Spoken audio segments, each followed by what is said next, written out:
Imagine you are standing on the edge of the known world. Behind you, the entire Mediterranean, every port you've ever heard of, every city with a name, every sea route your father taught you. Ahead, nothing. Or rather, something so unknown that most sailors of your time would rather die than sail toward it. The year is roughly 900 BC. You are a Phoenician merchant from the city of Tyre, and your ship smells of cedar wood, salted fish, and the particular anxiety of men who have gone too far west. The Strait of Gibraltar, which your people call the Pillars of Hercules, is behind you now. You have crossed the threshold. Every story you grew up with says that beyond this point, the ocean boils, that sea monsters wait in the dark water, that the sun itself descends into the sea here and burns anything it touches. And yet here you are, because someone back in Tyre told you that on the other side of the world there is so much silver in the ground that the locals don't even know what to do with it. They are using it for cooking pots. They are melting it into door hinges. They are leaving it in the dirt. And you, standing on the prow of your trading vessel, with a hold full of wine jars and glass beads and purple-dyed cloth, are about to find out if any of that is true. This is not a myth. This is not legend dressed up as history. This actually happened. The Phoenicians, a seafaring civilization from the coast of what is now Lebanon, pushed further west than any literate, city-building people had ever gone before, and they found Iberia. They found a land so rich in mineral wealth that it would eventually destabilize economies thousands of miles away. They found local peoples who had been living in sophisticated Bronze Age societies for centuries, but had never encountered anyone quite like these visitors from the East, people who arrived with goods of breathtaking luxury, who spoke a language unlike anything the Iberians had ever heard, who worshipped gods with terrifying names, and who were, above all else, interested in one thing: trade. Not conquest, not war. Trade.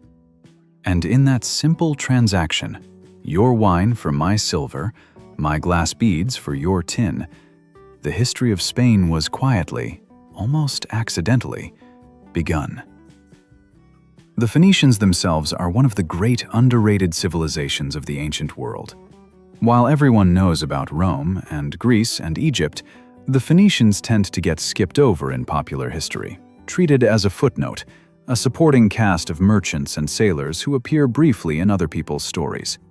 This is a profound injustice. The Phoenicians gave the Western world its alphabet. The very system of letters you are reading right now traces its origins directly to Phoenician script. They were master craftsmen who produced purple dye so expensive and so beautiful that it became the color of royalty across the ancient world. They built ships that were the most advanced of their era, capable of open ocean navigation at a time when most civilizations hugged coastlines in terror.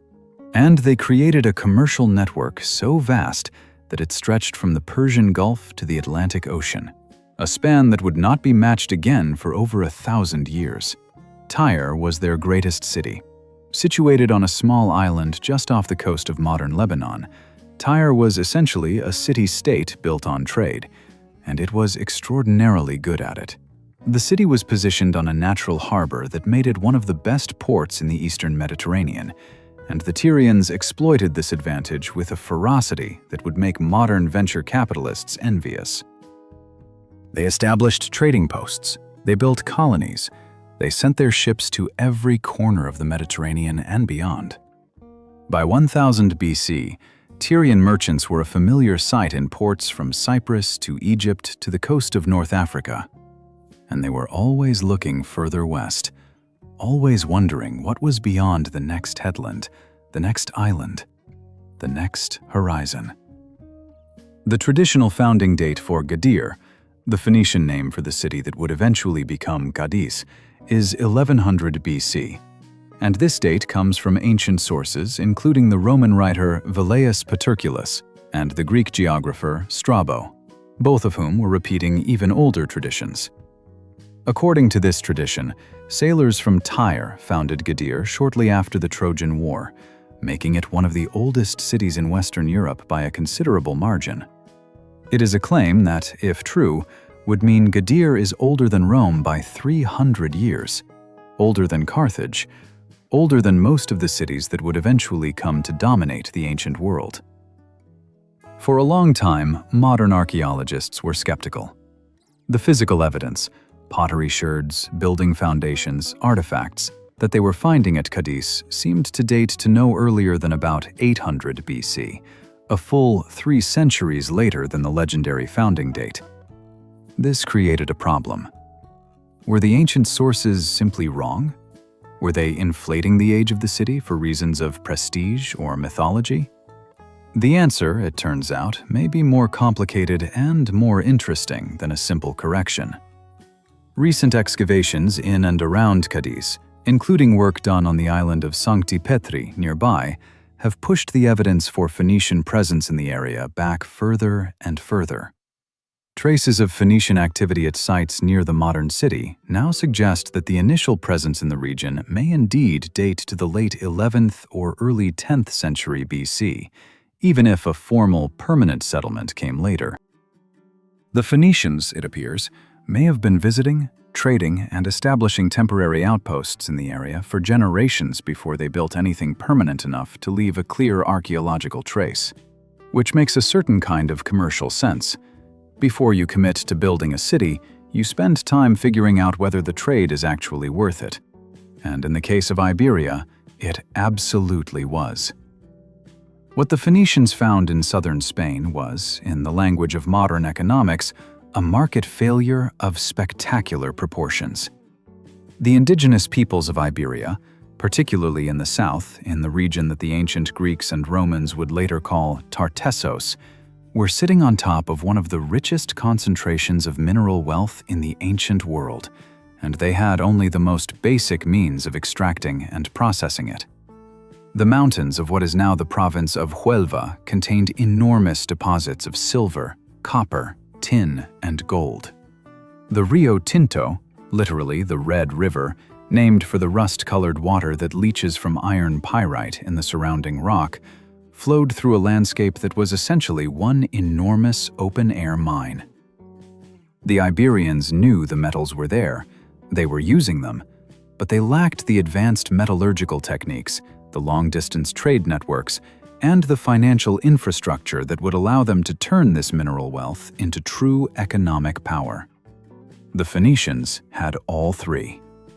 The exchange that developed between the Phoenician traders and the local Iberian populations was not a relationship of equals, but it was not, at least in its early stages, a relationship of coercion either. The Phoenicians were not conquerors. They did not arrive with armies. They arrived with ships full of goods that the Iberians had never seen and could not produce themselves. Wine, which in the ancient Mediterranean world was not just a drink, but a symbol of civilization and sophistication. Olive oil, which had dozens of practical and ritual uses. Fine painted pottery from the workshops of the Eastern Mediterranean. Glass objects of extraordinary clarity and color. Ivory carvings. Jewelry of gold filigree and granulation worked to a standard of craftsmanship that local metalworkers could not match.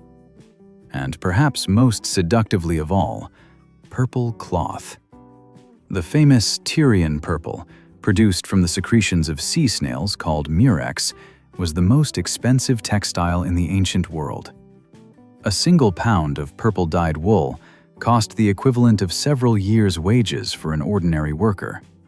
To wear purple was to announce to everyone around you that you occupied a different plane of existence from ordinary people. For an Iberian chieftain who had never seen anything like it, receiving a gift of purple cloth from a Phoenician merchant must have been something close to a religious experience. In exchange for these luxuries, the Iberians gave metal, silver above all, great quantities of it, extracted from the mines of Huelva and the Rio Tinto region, smelted down, and traded in ingots or in rough, finished objects. But also tin, which when combined with copper produces bronze, the critical military and industrial material of the age. Also copper itself, also lead, also gold. The scale of this exchange, over the 2 to 3 centuries during which Phoenician trade in Iberia was at its height, was enormous. Ancient sources describe Phoenician ships returning from Iberia so loaded with silver that they had replaced their anchors with silver ones. A story that is almost certainly exaggerated, but that captures something true about the quantities of metal flowing eastward across the Mediterranean. Modern estimates, based on isotopic analysis of silver objects found across the Mediterranean world, suggest that a significant proportion of the silver circulating in the ancient Near East during the 9th and 8th centuries BC originated in the mines of southwestern Iberia. The Phoenicians were not just trading with Spain. They were, in a very real sense, mining it. Not directly, but by creating the commercial incentives that drove the local population to extract metals at a scale they never would have reached on their own. The effects of this silver flood were felt far beyond the Iberian Peninsula itself. By the middle of the 8th century BC, silver from the Rio Tinto mines was arriving in such quantities in the markets of the eastern Mediterranean that it was having a measurable impact on the value of silver bullion across the region. Ancient Assyrian records, the clay tablets of the empire's meticulous bureaucracy, show evidence of exactly this kind of price disruption during this period. The Assyrian Empire, which extracted enormous quantities of silver as tribute from its subject peoples, suddenly found that the metal it had been treating as a store of value was becoming more common and therefore less valuable. It is a remarkable thing to consider.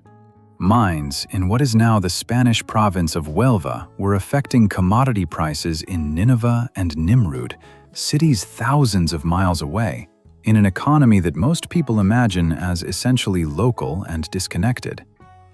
The ancient world was more globalized than we tend to think, and the Phoenicians were the network that made it so. The physical legacy of the Phoenicians in Iberia is more substantial than is sometimes recognized, though much of it lies beneath modern cities that have been continuously occupied for nearly 3,000 years, making systematic excavation difficult. Gadir, modern Cadiz, is the most obvious example. It is one of the oldest continuously inhabited cities in Western Europe, and its Phoenician foundations are buried beneath a city that has been built, destroyed, rebuilt, conquered, and rebuilt again more times than anyone can count.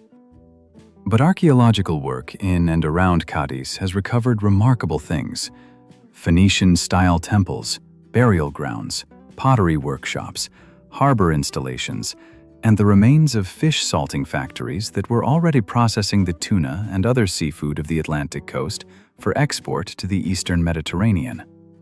The fish sauce industry, which the Romans would later call garum and make famous throughout their empire, appears to have originated precisely here, in the Phoenician colonies of southern Iberia, centuries before Rome existed.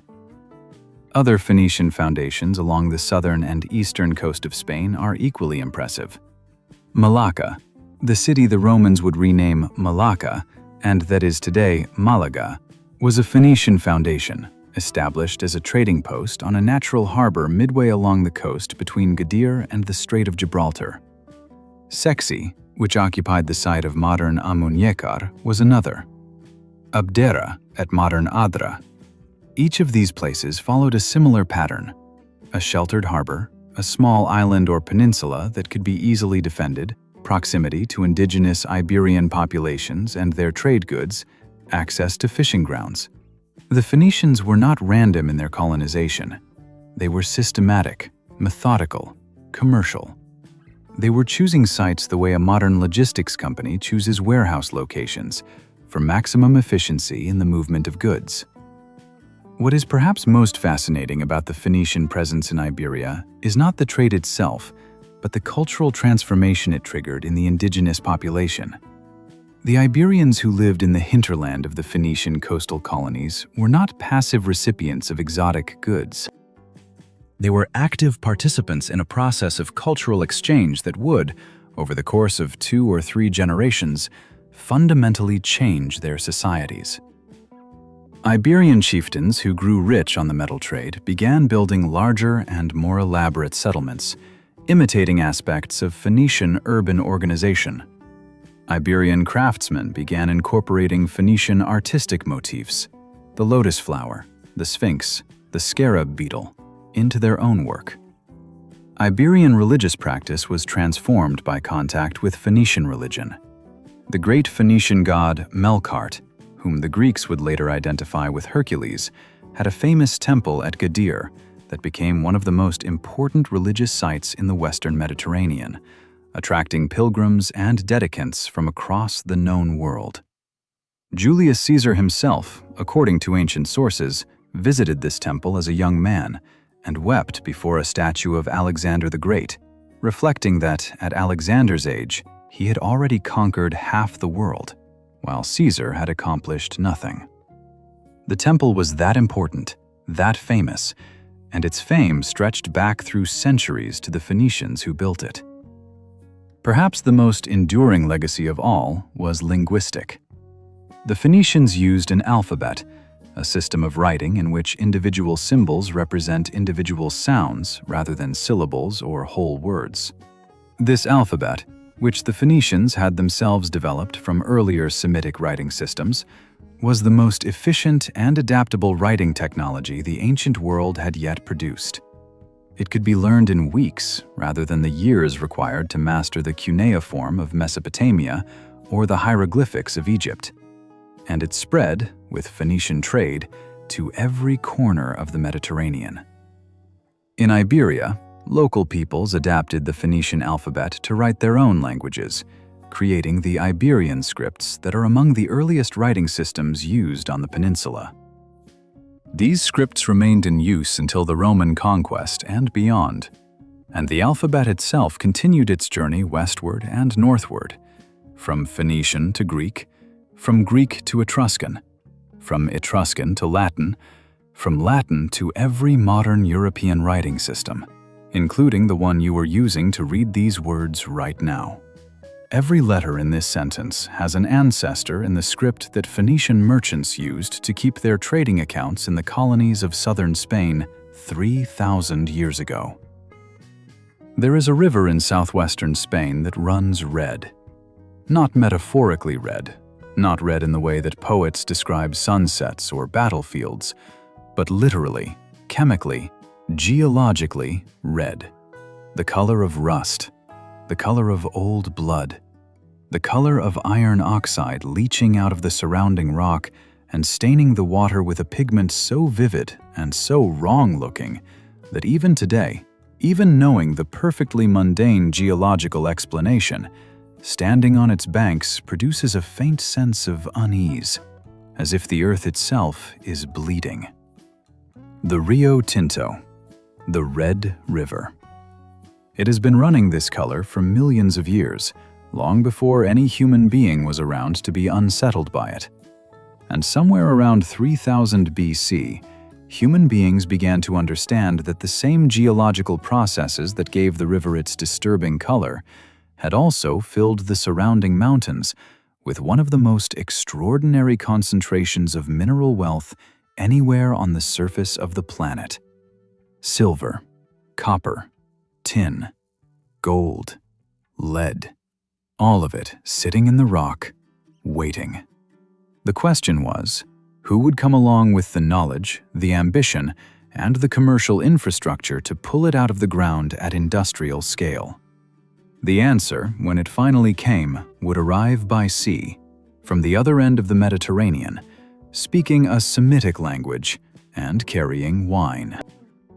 By the time Phoenician traders had established themselves firmly along the southern coast of Iberia, somewhere in the period between 900 and 800 BC, depending on which archaeological evidence you weight most heavily, the trade relationship they had developed with the indigenous population was already producing consequences that neither side could have fully predicted. For the Phoenicians, the Iberian operation was becoming one of the most profitable enterprises in their entire commercial network.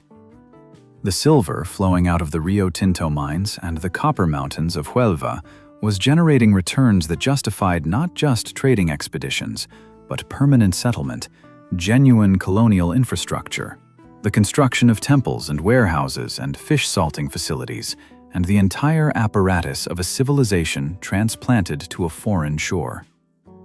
For the Iberians, the arrival of the Phoenicians was triggering a social revolution. Societies that had been organized around relatively simple hierarchies of warriors and farmers were being transformed by the sudden availability of luxury goods and the wealth that came from controlling access to metal deposits. New aristocracies were forming, new cities were being built, new gods were being worshipped, and a new writing system was being adapted to record, for the first time in history, the sounds of Iberian languages.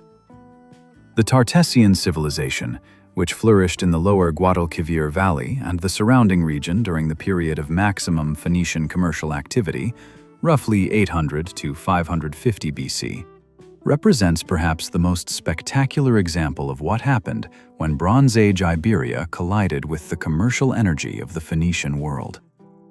Tartessos is one of those ancient civilizations that occupies a strange position in history. Famous enough to appear in multiple ancient sources, rich enough to have left behind extraordinary archaeological treasures, but mysterious enough in its origins and its end that it has attracted the same kind of obsessive speculation that surrounds Atlantis. The ancient Greeks knew about Tartessos. Herodotus mentions it. Strabo discusses it in detail. The Hebrew Bible may refer to it as Tarshish, the distant western land from which King Solomon received gold and silver and exotic animals. Ancient Greek traders from the city of Phocaea reached Tartessos around 630 BC and were apparently received with great warmth by a king named Arganthonios, who, according to Herodotus, reigned for 80 years and lived to be 120. Numbers that are obviously legendary, but that convey something real about the impression Tartessian civilization made on outsiders. What made Tartessos remarkable was precisely the fusion of indigenous Iberian culture with Phoenician commercial and technological influence.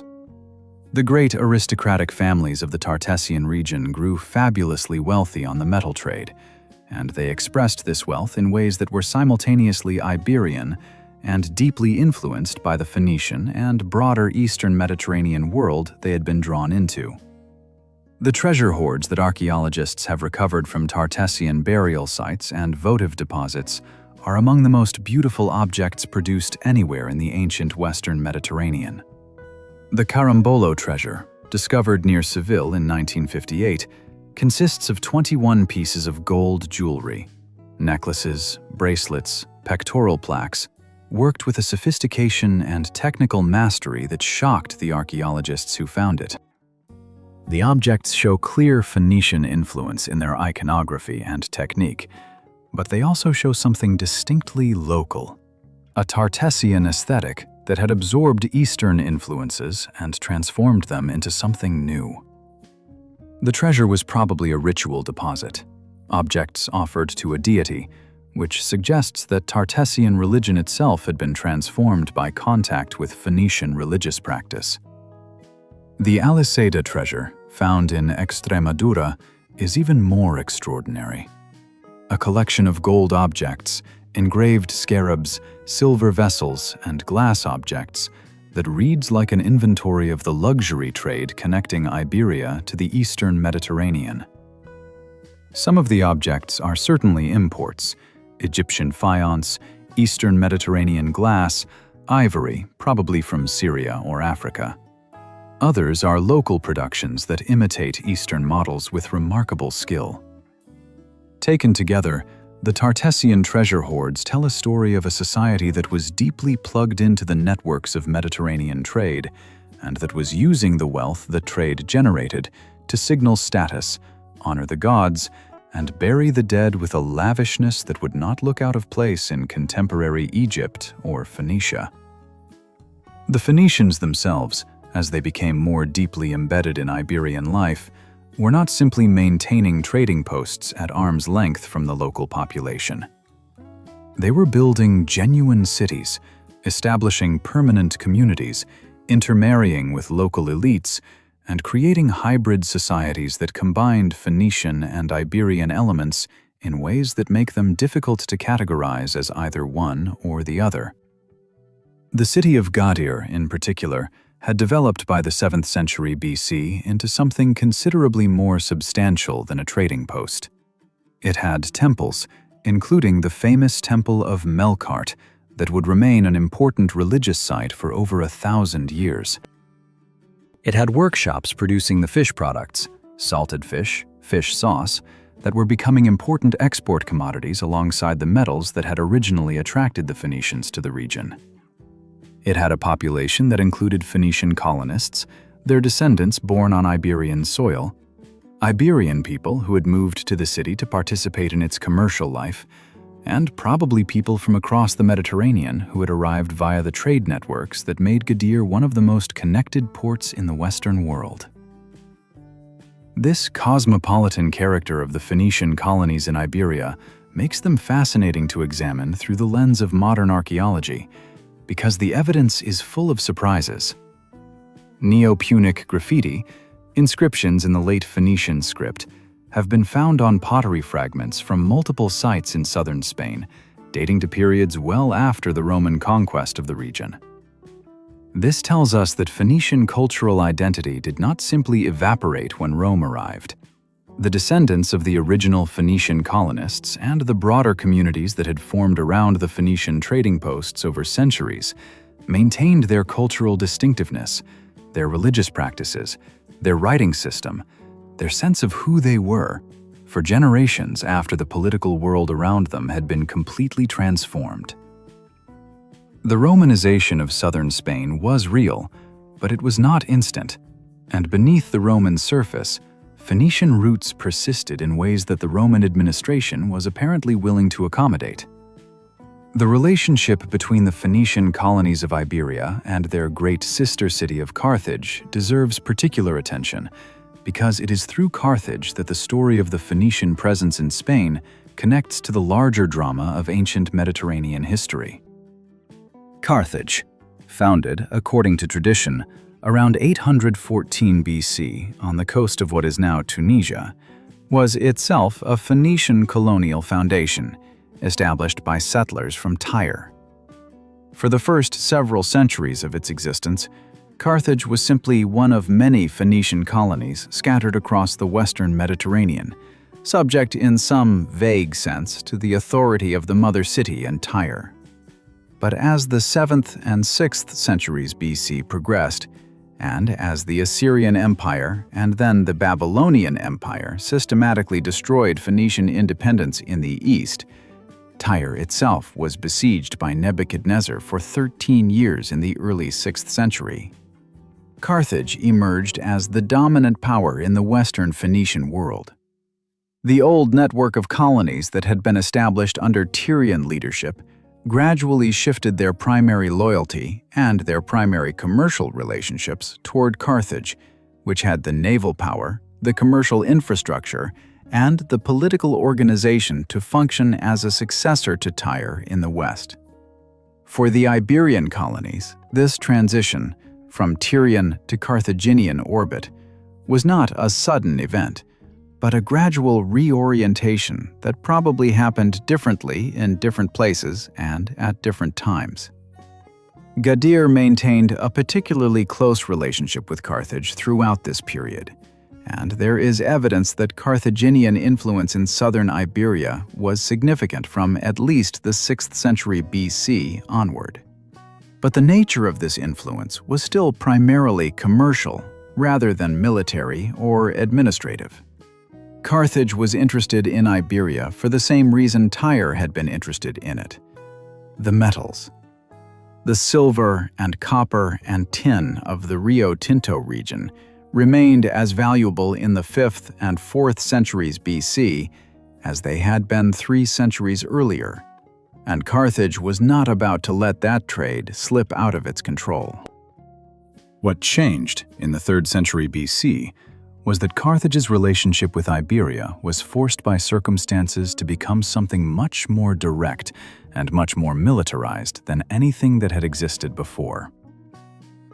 The First Punic War, the great conflict between Carthage and Rome that lasted from 264 to 241 BC, ended in catastrophic defeat for Carthage.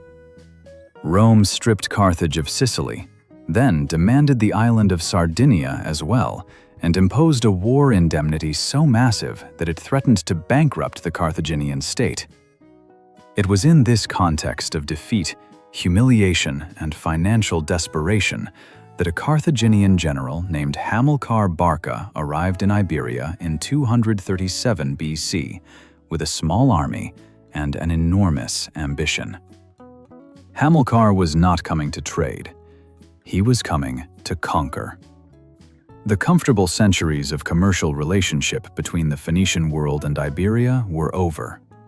A new chapter was beginning, one written in blood rather than in silver, and it would ultimately drag the entire Mediterranean world into the most destructive conflict it had yet experienced. Hamilcar Barca is one of the most interesting figures in ancient history, partly because he is known to us primarily through the lens of his enemies. The Roman historians who wrote about him inevitably shaped their accounts by their knowledge of what his family would eventually do to Rome. He was, by all accounts, a military commander of exceptional talent, a politician of considerable cunning, and a man driven by a hatred of Rome that bordered on the pathological. He had watched Carthage lose the First Punic War, and he had drawn his own conclusions about what needed to happen next. Iberia, with its vast mineral wealth, its potential for military recruitment among the tough and warlike indigenous populations, and its strategic position at the western edge of the Mediterranean, was the key. If Carthage could turn Iberia into a true empire rather than a loose network of trading relationships, it would have the resources to fight Rome again, and this time to win. The conquest Hamilcar launched from his base at Gadir was methodical and brutal. He moved inland from the coast, subduing the indigenous tribes of southern Iberia one by one, sometimes by negotiation and the distribution of gifts, more often by outright military force. He founded a city called Acraluce, probably near modern Alicante, as a military base and administrative center for the new Carthaginian Empire in Spain. He organized the silver mines of the region on an industrial basis.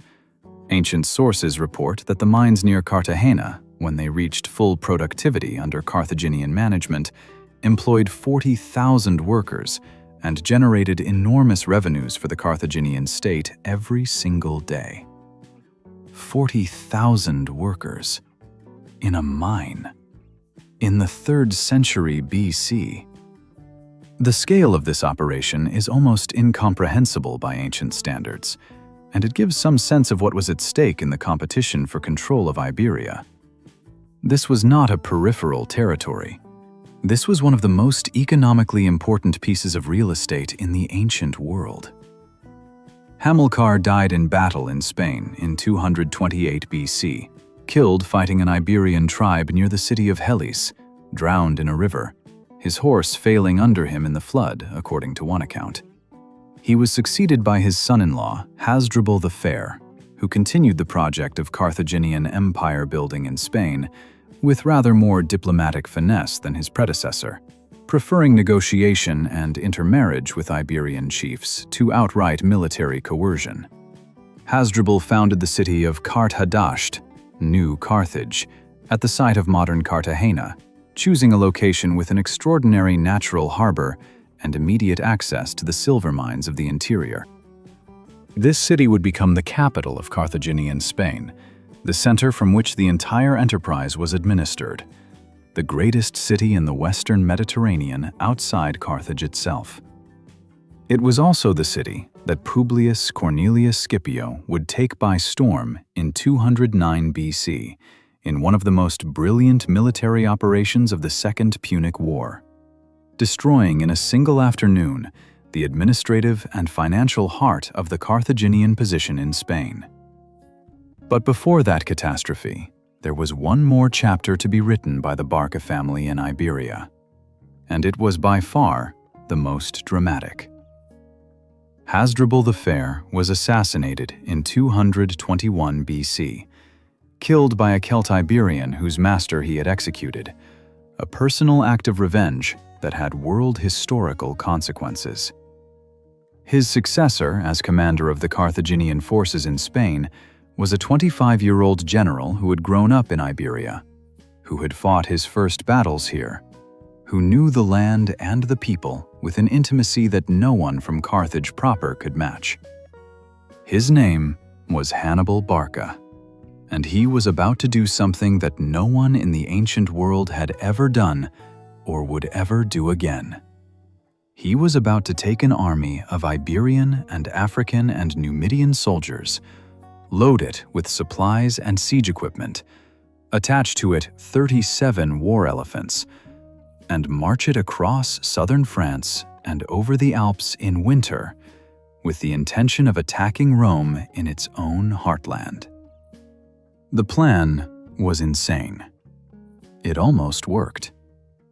And its roots, the army, the resources, the strategic vision, were all here, in Iberia, in the silver-rich territory that the Phoenicians had first visited with their wine jars and glass beads 6 centuries before Hannibal was born. The irony of this trajectory, from peaceful trading expeditions to the most destructive war the Mediterranean world had seen, is not lost if you trace the full arc of Phoenician involvement in Iberia. The Phoenicians came looking for commercial opportunity. They found it spectacularly. They built cities and temples and fish salting factories and created one of the most productive trading relationships in the ancient world. They transformed Iberian society in ways that were broadly positive, introducing new technologies, new artistic traditions, a writing system, new crops and agricultural techniques. And in doing so, they created something whose value was so obvious, so enormous, and so strategically important that it eventually attracted the attention of powers far larger and far more militaristic than any Phoenician city-state had ever been. The wealth of Iberia that the Phoenicians had discovered and developed became the resource base for Carthage's attempt to destroy Rome and for Rome's eventual conquest of the entire peninsula. The merchants from Tyre, who first anchored off the coast of what would become Cadiz, looking for a quiet place to trade their wine for local silver, had set in motion a chain of events that would reshape the Western world. They could not have known this. Nobody ever does. In the summer of 209 BC, a Roman general named Publius Cornelius Scipio, 25 years old, the same age Hannibal had been when he took command of the Carthaginian forces in Spain, stood outside the walls of Carthage, the great Carthaginian capital on the southeastern coast of Iberia, and did something that no Roman commander had managed to do in 9 years of desperate, grinding war. He took the city in a single day. The operation was a masterpiece of military intelligence and timing. Scipio had learned, from local fishermen and from careful reconnaissance, that the lagoon on the northern side of the city dropped to wading depth at low tide. While his main force staged a frontal assault on the landward walls, drawing the attention and the garrison of the city toward the obvious point of attack, 500 Roman soldiers waded through the shallow lagoon, scaled the undefended walls on the northern side, and opened the gates from within. The entire Carthaginian position in Spain, the administrative machinery, the treasury, the hostages from Iberian tribes, the stockpiles of weapons and supplies, the irreplaceable harbor, fell into Roman hands before sunset. It was one of the most consequential single days in the history of ancient Spain, and it marked the moment when the question of who would control the Iberian Peninsula shifted definitively from Carthage to Rome. But the story of what Rome did with Spain once it had it, and how the deep Phoenician roots of the peninsula continued to shape its identity for centuries afterward, is in many ways more interesting than the military conquest itself. Rome had not come to Iberia with any particular plan for what to do with it. The Second Punic War had forced Roman armies into the peninsula as a strategic necessity, to cut off Hannibal's supply lines and deny Carthage the resources it needed to continue fighting. Once the war was over, once Scipio had driven the Carthaginians out of Spain entirely, and then crossed to Africa and defeated Hannibal himself at the Battle of Zama in 202 BC, Rome found itself in possession of a vast and extraordinarily wealthy territory that it had never specifically intended to acquire and had no ready-made administrative framework for governing. What followed was 2 centuries of difficult, often brutal, frequently chaotic Roman rule, marked by constant native resistance, administrative improvisation, and the gradual, uneven, deeply complicated process that historians call Romanization. The resistance was serious and sustained in a way that surprised and repeatedly embarrassed Rome. The Iberians and Celtiberians of the peninsula were not the kind of opponents who could be defeated in a single pitched battle and then folded into the empire. They were warriors who had been fighting and raiding and warring among themselves for centuries before the Romans arrived, and they adapted quickly to the challenge of fighting a professional army of the kind Rome fielded. The Lusitanians, the people of what is now Portugal and western Spain, produced in Viriathus one of the most remarkable military commanders of the ancient world, a man who rose from being a shepherd and hunter to lead a guerrilla campaign against Rome that lasted for nearly a decade and that inflicted a series of humiliating defeats on Roman forces that were supposed to be the finest fighting men in the world. Viriathus understood terrain, understood the limitations of Roman tactical doctrine, understood how to use mobility and local knowledge to neutralize the advantages of Roman discipline and equipment. He raided Roman supply lines, ambushed Roman columns in mountain passes, refused pitched battle when the odds were against him, and accepted it when they were in his favor. Rome could not catch him and could not defeat him, and for several years in the 100s and 40s BC, the Roman Senate was receiving dispatches from Spain that made the situation sound genuinely desperate. The solution Rome eventually found was not military, but diplomatic and murderous. Roman agents bribed 3 of Viriathus's closest companions, men he trusted completely, men he had fought alongside for years, to assassinate him in his sleep. They did. And when they came to Rome to collect their reward, the Senate refused to pay them, on the grounds, reportedly, that Rome does not reward those who kill their commanders. It was a morally convenient position for a state that had just commissioned exactly that, and it fooled nobody. But Viriathus was dead. The Lusitanian resistance collapsed without him, and Rome continued its slow, violent absorption of the peninsula.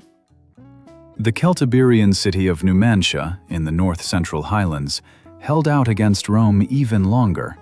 Its final siege, conducted by Scipio Aemilianus in 133 BC, required a circumvallation wall 14 kilometers long and took over a year, after which the inhabitants, rather than surrender, burned their city and killed themselves. It was the kind of resistance that Rome found both admirable and infuriating, and the story of Numantia became a touchstone in Spanish cultural memory, a symbol of fierce independence in the face of overwhelming power that would echo through the centuries. The complete pacification of the peninsula, or as close to complete as Rome ever managed, did not come until 19 BC, when the Emperor Augustus concluded the Cantabrian Wars in the mountainous north with a campaign that combined military force with mass deportations and the systematic destruction of hilltop settlements. 200 years after the Romans had first arrived in Iberia, The last free peoples of the peninsula had been brought to heel. It had taken longer than the conquest of any other major Roman territory. It had cost more Roman lives than almost any other campaign in Republican history. And the result was a province, actually by this point 3 provinces, Hispania Tarraconensis in the northeast, Baetica in the south, and Lusitania in the west, that would prove to be one of the most valuable pieces of the Roman Empire, the source of emperors and philosophers and poets, and enormous quantities of the food and raw materials that kept Rome functioning. It is in the context of this Roman Spain that the long legacy of the Phoenicians becomes most clearly visible and most surprising. Modern scholars studying the Roman period in southern Iberia have repeatedly encountered evidence that Phoenician cultural identity did not disappear under Roman rule. It persisted, adapted, and in some cases actively reasserted itself for generations after the Roman conquest. The cities of southern Spain that had been Phoenician foundations, Gadir, Malacca, Sexi, Abdera, continued to function as cities under Roman rule, their populations continuing to use Phoenician religious practices, Phoenician artistic traditions, and in some cases, the Phoenician script alongside Latin. Neo-Punic inscriptions, texts written in the late version of the Phoenician alphabet, have been found at multiple sites in southern Spain dating to the 1st century BC and even later, in a region where Roman administration had been firmly established for over a century. Coins minted at Gadir continued to use Phoenician script and Phoenician religious imagery, the Temple of Melkart, the tuna fish that was the symbol of the city's fish salting industry, well into the Roman period. This cultural persistence was not simply a matter of conservative peasants clinging to old ways in the countryside. It extended to the elites, to the wealthy families of the Phoenician colonial cities who had been the most thoroughly integrated into Roman commercial and political life. These families maintained what scholars have called a dual identity, fully Roman in their legal status, their political participation, their use of Latin for official purposes, while simultaneously maintaining Phoenician religious practices, Phoenician family naming conventions, and a sense of ethnic identity rooted in their descent from the original colonial founders. The god Melkart, whom the Romans officially identified with Hercules, continued to be worshipped at his great temple at Gadir throughout the Roman period. The temple became, if anything, more famous under Roman rule than it had been before, attracting visitors from across the empire.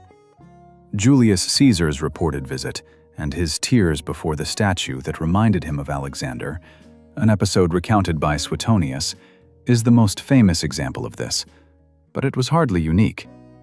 The Temple of Hercules Melkart at Gadir was one of the great pilgrimage sites of the Roman world, and its fame rested on foundations that stretched back through the Phoenician centuries to the very beginning of the city. The economic life of Roman southern Spain bore the clear imprint of its Phoenician origins as well. The fish salting industry that the Phoenicians had established along the southern coast developed under Roman rule into one of the most important food industries in the entire empire. Garum, the fermented fish sauce that Romans used the way modern cooks use salt or soy sauce as a universal flavor enhancer, was produced in enormous quantities in the factories of Baetica and shipped in distinctive ceramic containers called amphorae to markets across the Roman world. Archaeologists studying ancient garbage deposits in Rome itself have found fragments of these Baetican fish sauce amphorae in quantities that suggest the product was genuinely ubiquitous in the Roman diet. The fish salting installations at Baelo Claudia, a Roman city on the southern coast near modern Tarifa, are so well preserved that visitors today can walk through them and see the individual stone tanks where the fish were packed in salt and left to ferment, a process that would have produced an aroma of staggering intensity that apparently nobody in the ancient world found objectionable.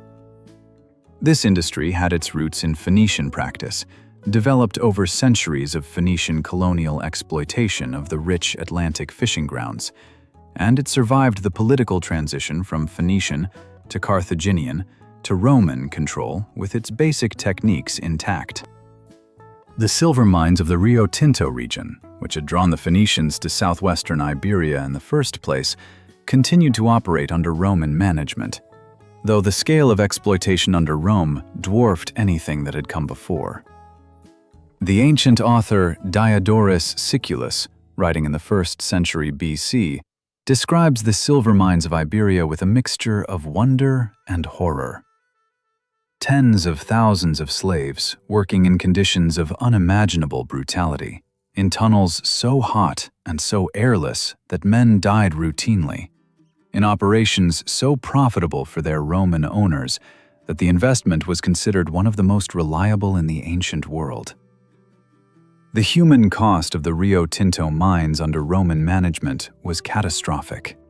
Modern archaeological and geological analysis of ancient slag heaps at the site suggests that Roman-era mining activity was more intensive than anything before or since, and the environmental damage was so severe that it is still measurable today in the sediment layers of the local river system. The Phoenicians, who first identified the mineral potential of the region, who built the first trading relationships around the extraction of its silver and copper, could not have imagined that the system they set in motion would eventually consume human beings in those quantities. But then, the Phoenicians had not been in the business of empire. The Romans were. The intellectual and cultural contribution of Roman Spain to the broader civilization of the empire was remarkable and is still underappreciated. Hispania, particularly the province of Baetica, the most thoroughly urbanized and Romanized part of the peninsula, produced a disproportionate number of the most important figures in Roman literary and philosophical culture. The philosopher Seneca, one of the most influential thinkers of the ancient world and the tutor of the Emperor Nero, was born in Cordoba. His nephew Lucan, author of the Pharsalia, one of the great Latin epics, was also a native of Cordoba. The poet Martial, whose 12 books of epigrams give us the most vivid picture of daily life in 1st century Rome, was born in Bilbilis in northeastern Spain. And then there were the emperors. Trajan, who reigned from 98 to 117 AD, and under whom the Roman Empire reached its greatest territorial extent, was born in Italica, near modern Seville. His successor Hadrian, who built the wall across northern Britain and who fundamentally reformed the administration of the empire, was also from Italica. 2 consecutive emperors, back-to-back, from the same small city in southern Spain. It is a fact that tends to surprise people, because the mental image of Roman Spain as a peripheral province has never quite been corrected by the historical record. The Visigoths, who arrived in the 5th century AD and established their kingdom across the ruins of Roman Spain, are in some ways the most underappreciated actors in the entire history of the peninsula.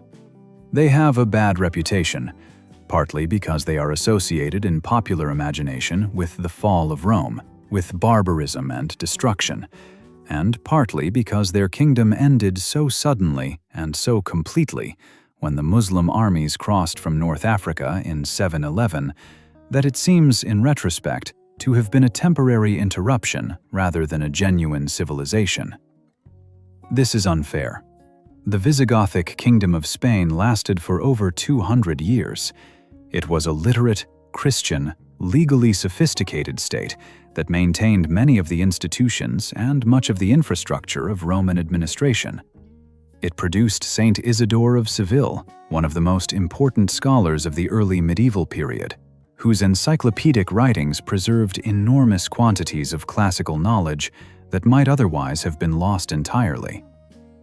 The Visigoths converted from Arian Christianity to Catholic Orthodoxy in 589 under King Recared, a transformation that bound the kingdom more tightly to the mainstream of Western Christian civilization, and set the stage for the medieval Spain that would eventually emerge from the chaos of the Muslim conquest. But the Visigoths were fatally weakened by exactly the problem that Hamilcar Barca had exploited when he arrived in Spain in 237 BC. Internal division. The Visigothic nobility was fractious, competitive, and prone to spectacular acts of treachery. The throne was elective rather than hereditary, which meant that every succession was a potential civil war. By the early 8th century, the kingdom was in the middle of exactly such a succession crisis. A dispute between two claimants to the throne, Roderick and a faction supporting the sons of a previous king, when the Muslim armies of the Umayyad Caliphate crossed the Strait of Gibraltar in 711. One of the competing Visigothic factions, according to some sources, actually invited the Muslims in as allies in their internal dispute.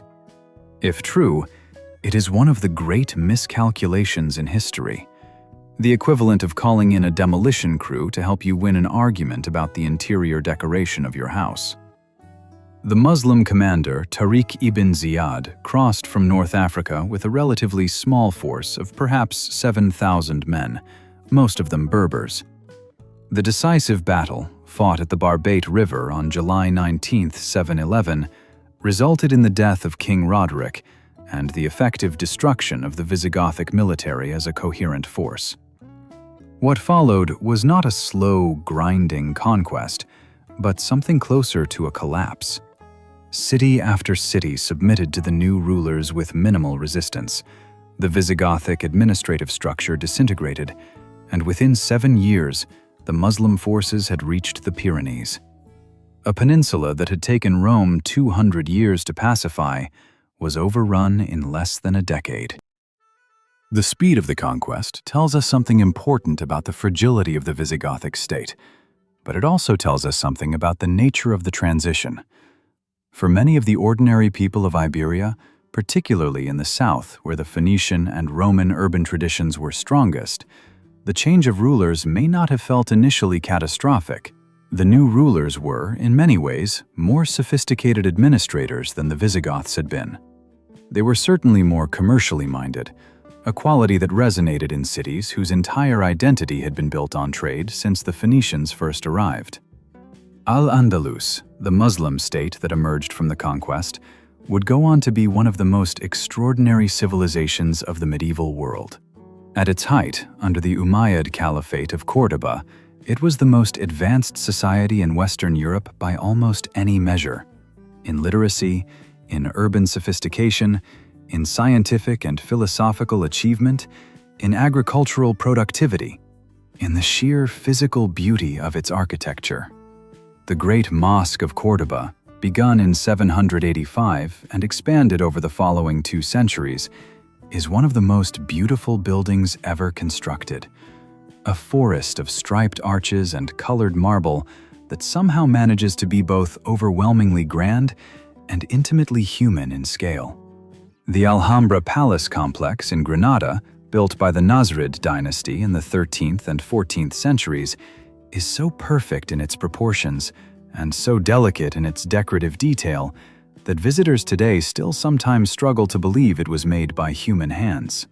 These monuments are the visible legacy of Al-Andalus, and they are magnificent. But they rest on foundations that go much deeper than the Muslim conquest. Foundations laid by Romans, by Visigoths, by the Phoenician traders who first built cities on this peninsula, and first plugged it into the networks of Mediterranean civilization. The thread that connects a Phoenician merchant anchoring off the coast of what would become Cadiz in 900 BC to the civilization that eventually became modern Spain is long and tangled, and frequently interrupted by violence and catastrophe. But it is continuous. The cities the Phoenicians founded never stopped being cities. The trade networks they established never entirely collapsed. The alphabet they introduced transformed, generation by generation, into the writing systems used by Iberians, then Romans, then medieval scholars, then the people who eventually wrote in what we now call Spanish. The fish salting techniques they pioneered became a Roman industry, and then a medieval one, and then a modern one. Spain remains today one of the world's great producers of preserved and processed seafood, a direct commercial descendant of the Phoenician factories that processed Atlantic tuna on the shores of the Strait of Gibraltar 3,000 years ago. The silver mines of the Rio Tinto, which drew the Phoenicians to Iberia in the first place, and which financed Carthage's wars against Rome, and then Rome's empire in the west, were still being actively mined in the 20th century AD. The Red River still runs red. History is not a series of discrete episodes, each one beginning cleanly and ending cleanly before the next one starts. It is a continuous process in which every present moment is saturated with the consequences of everything that came before. Modern Spain, its language, its cities, its culture, its geography of settlement and trade and agriculture, carries within it the layered imprint of every civilization that has passed through the Iberian Peninsula since the first Phoenician ships rounded the Pillars of Hercules and found, on the other side of the world, a red river and a mountain full of silver. The merchants from Tyre who made that first crossing did not know that they were beginning a story that would last 3,000 years. They were just looking for a good trade. They found something rather larger than that.